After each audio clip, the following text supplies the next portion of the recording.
Bienvenue à motoneige.tv, Bertrand Godin en compagnie de Max. Max, on est chez Mathias Sport, un endroit incroyable où justement on fait du service, de la vente, de la location, il y a de tout. Il n'y a rien qu'on ne fait pas chez Mathias Sport.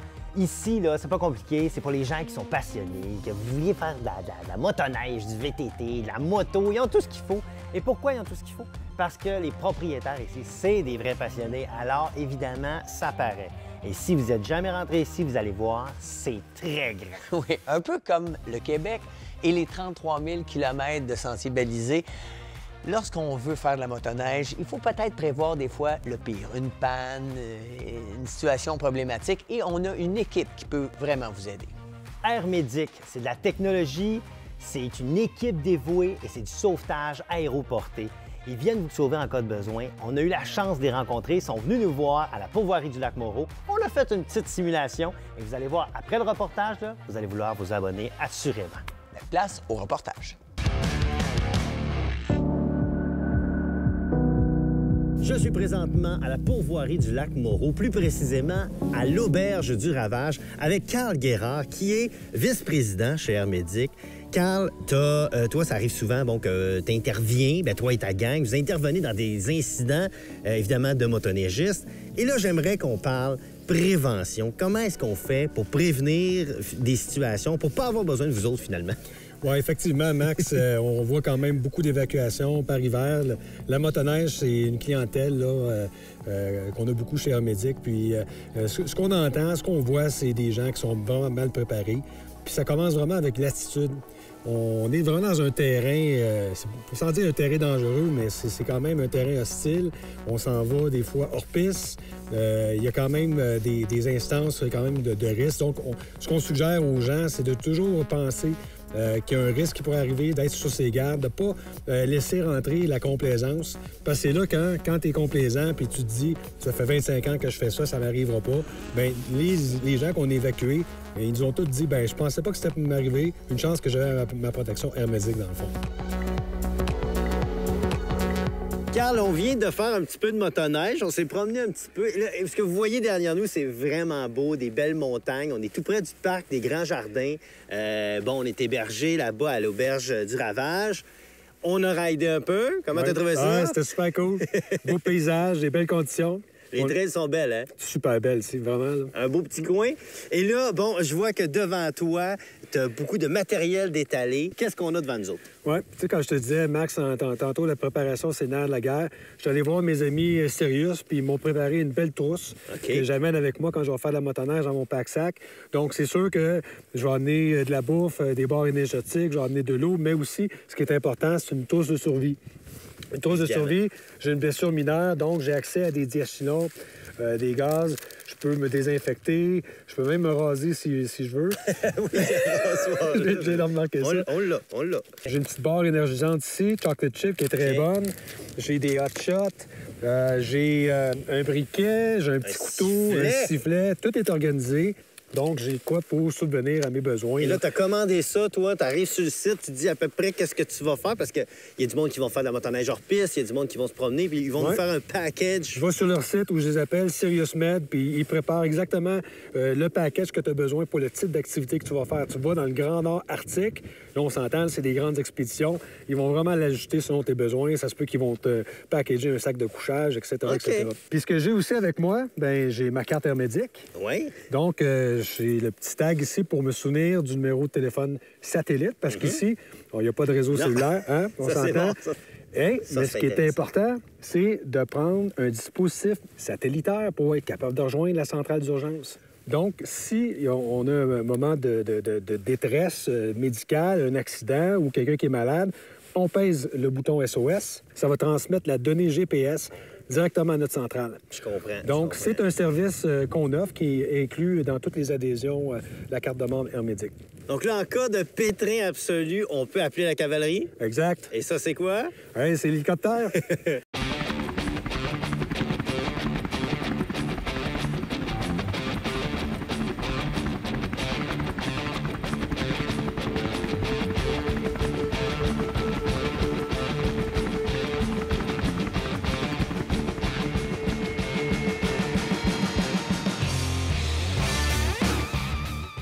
Là, on simule qu'il y a un blessé. Qu'est-ce qui se passe en arrière? C'est quoi les premières actions qu'ils vont faire? Bien, exactement. Donc, notre membre hermétique a eu un accident de motoneige à haute vélocité. Il a appuyé sur son spot. La transmission de la donnée GPS est arrivée jusqu'à notre centrale d'urgence. Notre centrale d'urgence a déployé l'équipe d'Air Médic, donc 2 pilotes, 2 personnels médicaux avec l'hélicoptère qui sont arrivés exactement à la donnée GPS pour prêter main forte à notre membre hermétique. Dans le fond, ils vont le transporter sur le matelas de façon sécuritaire. Fait que là, Max, on amène notre patient à l'hélicoptère. Ouais. On voit qu'il est bien stable. Ouais. Ses signes vitaux ont l'air quand même bien.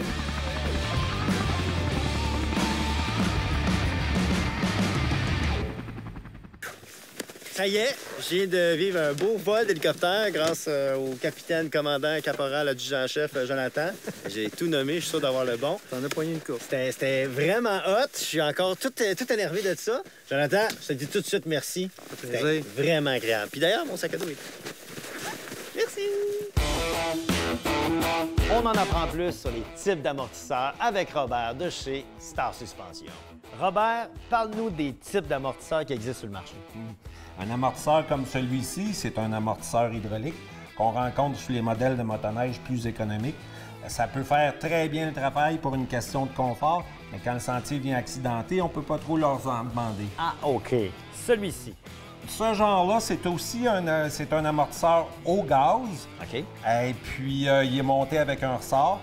C'est excellent sur une motoneige. Par contre, on ne peut pas installer des boutons d'ajusteur pour les apports d'amortissement. OK. Dans le même type, ce qui fait exactement la même chose que celui-ci, c'est un amortisseur à air. On a remplacé le ressort par une chambre dans laquelle on met de l'air. L'air est plus léger que le ressort. C'est un avantage. Dans le plus haut de gamme, on rencontre des amortisseurs avec un réservoir et puis des ajusteurs de compression, de rebond. Ceux-là, on est vraiment capable d'aller intensément dans les sentiers accidentés puis de ne pas s'inquiéter, ça va faire le travail. Ah, on aime ça. Et puis, on est chanceux ici, j'en avais un dans l'atelier. On a un amortisseur du même type, au gaz avec réservoir, avec ajusteur de compression et rebond, mais aussi des chambres à air pour l'argument de sauver le poids du ressort. C'est bon, ça. Merci, Robert. Maintenant, on en connaît un petit peu plus, ces amortisseurs. On entend souvent parler d'assistance routière auto, mais on connaît moins l'assistance routière motoneige. Pourtant, je peux tomber en panne n'importe quand dans les sentiers. Si ça m'arrive, qu'est-ce que je fais?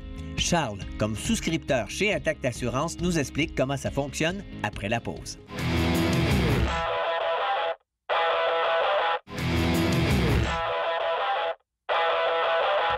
L'assistance routière est vendue par Intact pour les voitures, puis est maintenant offerte gratuitement à tous les clients qui possèdent le produit Ma Motoneige et moi. Donc ça, c'est un produit qui vient couvrir à la fois le véhicule, la motoneige, puis on inclut dans ce produit-là l'assistance routière. Ça dépanne 3 fois par année. C'est super facile à utiliser. La seule chose qu'on a besoin de faire, c'est d'appeler un numéro de téléphone sans frais. Puis on vient dépanner l'assuré, que soit une panne d'essence, un bris mécanique, peu importe ce qui peut arriver ou on est tombé en panne, on vient l'aider. Ce qu'il faut faire, c'est de ramener sa motoneige en bordure d'une route, puis on vient secourir la personne. Si jamais le bris mécanique ne peut pas être réparé sur place, on va remorquer la motoneige dans un rayon de 100 km. Tous les clients l'ont gratuitement, donc ils reçoivent une petite carte qui traîne dans leur portefeuille. Quand ils appellent le service IRAPIL, il est 24 heures sur 24, puis il est partout au Canada, aux États-Unis. À l'émission motoneige.tv, on a toujours des beaux produits, des nouveautés, des nouvelles technologies. Et cette semaine, c'est un produit Polaris. Oui, c'est la Polaris Switchback Asso 850 144 pouces. C'est une machine avec le moteur Patriot 850 et je vous jure, on est très loin de la première Polaris de 1957. On a évolué et ça paraît, que ce soit en sentier ou en hors-piste, vous allez vous amuser. On y va. En compagnie de Max de chez Mathias Sport pour vous parler d'un modèle qui est vraiment un compromis qui pourrait satisfaire plusieurs. Oui, en fait, c'est vraiment une motoneige pour le sentier et pour l'hors-piste. C'est à peu près un 60-40, je te dirais. Avec 60 pour centrer, puis un 40 hors-piste. Si on part avec des amis puis on veut s'amuser, on arrive dans un sentier, oh, puis il y a une belle place, une belle montée, on va être capable d'y aller amplement. Avec son moteur 850 de Patriote qui développe là, dans les 170 chevaux avec son poids très léger. Ça grimpe quand même bien une compte. Là. Donc, la Asso est vraiment une motoneige qui a été améliorée au fil des ans. Oui, c'est sûr. Ça fait quelques années que ça existait, mais depuis 2018, je te dirais que ça a vraiment changé depuis que c'est là sur la plateforme Axis, avec la géométrie et toute la conception pour que le vent passe, que ce soit fluide entre elles. C'est vraiment une machine extraordinaire à conduire. Donc, on va l'avoir plus en sentier? C'est sûr que beaucoup de gens la jettent pour faire du sentier ou, mettons, qu'ils ont un chalet qui a un petit peu de neige, que la trail est pas ouverte. Avec un 144 pouces de longueur, on a une bonne flottaison. Eh bien, on va surveiller ça. Max? Hey, merci Bertrand. Merci. Merci à toi. Michel, on a devant nous le Polaris Switchback Asso 850 2020. Oui. Tu l'as essayé, je veux savoir comment tu as trouvé ça. C'est une superbe motoneige. C'est une hybride. Je dirais qu'elle tire son épingle du jeu plus du côté hors-piste. Le châssis Axis de Polaris est très bien équilibré en utilisation hors-piste. C'est certain, celui-là, il a le devant plus large, plus sentier, est un petit peu plus dur à pencher sur le côté et tout ça. Mais la suspension à aile, la IGX 144, fait un travail incroyable au niveau du transfert de poids. Je dirais que c'est probablement la plus interactive dans l'industrie. Donc, c'est certain qu'avec le puissant moteur, avec les clutches Polaris qui sont toujours super performantes, c'est une motoneige qui répond très rapidement. Donc, ça te donne une certaine flexibilité quand tu fais des manœuvres. La partie médiane de la motoneige est étroite, donc on peut se promener d'un côté puis de l'autre. C'est vraiment fantastique. Encore là, ce frein-là, le meilleur de l'industrie. C'est vraiment une bonne motoneige hybride. Hybride, ça c'est le mot-clé, là, on s'entend, parce que au look, on dirait qu'elle est agressive. Oui, bien, c'est une chenille de 144 pouces. Celle-là, elle a une Cobra 1.35 qui est vraiment peut-être un petit peu plus du côté sentier, mais c'est tout de même une motoneige, c'est très polyvalent. Je vous dirais qu'il y a des petites lacunes, par exemple, en sentier. Le devant est exceptionnel. C'est le devant des motoneiges de piste. On a des amortisseurs haut de gamme Walker Evans. Si cette motoneige-là a un problème, c'est au niveau du rendement de la suspension en sentier. Quand les sentiers sont lisses, tout ça, c'est fantastique.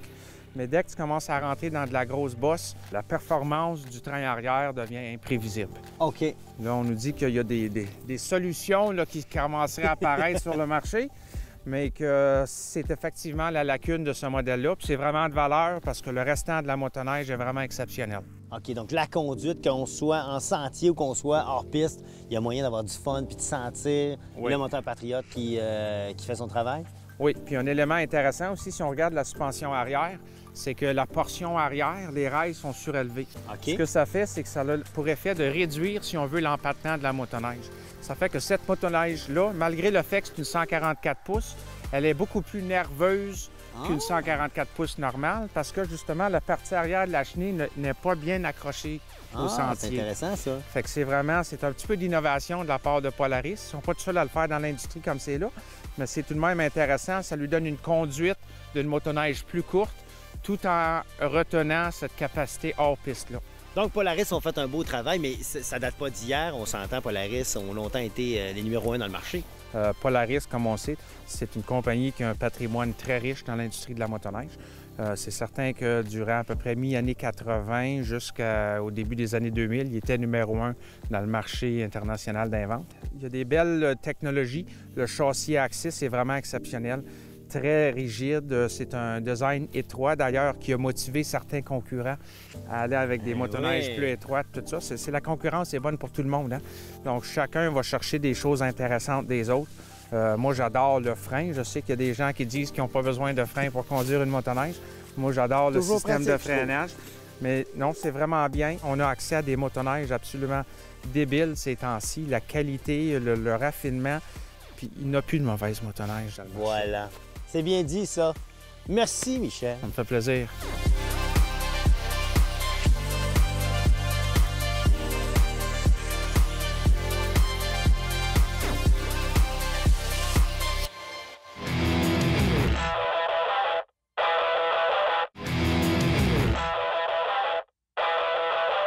Ici Bertrand Godin, porte-parole de la sécurité à motoneige pour la Fédération des clubs motoneigistes du Québec. Saviez-vous qu'il y a près de 1200 patrouilleurs et bénévoles qui sillonnent les sentiers pour votre sécurité et que de ce nombre, 125 sont des patrouilleurs provinciaux qui travaillent en collaboration avec divers corps policiers? Pour pratiquer l'activité de la motoneige en toute sécurité dans les sentiers fédérés, il y a certains points importants à connaître. Premièrement, vous devez détenir un droit d'accès valide et être âgé d'au moins 16 ans. En sentier, les conducteurs de 16 et 17 ans doivent détenir un certificat d'aptitude et de connaissance démontrant qu'ils ont les habilités pour conduire une motoneige. Planifiez votre itinéraire de randonnée. Ne partez jamais seul et avisez un proche de votre itinéraire. Vous pouvez utiliser l'application e-motoneige pour partager celui-ci. La Fédération des clubs de motoneigistes vous recommande aussi d'effectuer vos randonnées entre 6 h et 23h59.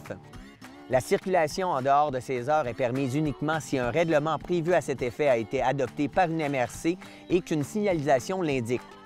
De plus, soyez vigilants. Le passage des surfaceuses est plus fréquent à ces heures. Respectez la signalisation. Les bénévoles des clubs en font l'installation pour votre sécurité. L'activité motoneige dépend de la bonne entente avec les propriétaires terriens. Profitez des magnifiques paysages qui se dévoilent devant vous lors de vos randonnées. Immobilisez-vous à des endroits sécuritaires où la visibilité est adéquate afin de prendre des clichés en souvenir. Gardez votre droite en tout temps.